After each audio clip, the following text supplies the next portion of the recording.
What the fuck man? Tumye mana kadege kanduma bro. Kadege? Ntisi ibyo bintu mwamukina ni ibiki? Ntago wamenya nyine wese ugurumva wabimenya man utabizi man. Ko nyine ikibazo sinki. Ako se man biri serious naguza kadege bro. Man ibintu byanye ntago mbizi kabisa. Okay, none sawa uri wagiye byagenze gute bro?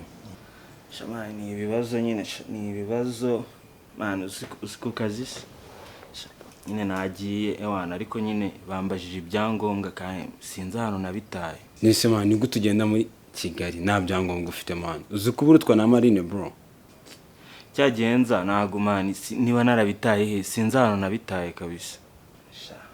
Man ibibazo yuko ibaze ko na sister man namuhamagaye yanga kumfata niba none usinzi. Noneho reka nkubwira icyo nakubwira ni kimwe. Man uzi nk'ibibazo uri kuvuga ngo urabifite none ngiye nkubwira ibyo mfite cyangwa undi muntu ibyo yaba afite. Bwana muri wese afite ibibazo ahanga keje twese twasaze mu mutwe bro. Rero one shan kamwereka icyakoze ngiye cyo nakubwira ni kimwe tu nakugiramo inama kangwereze kano kaboro tu uyinywere.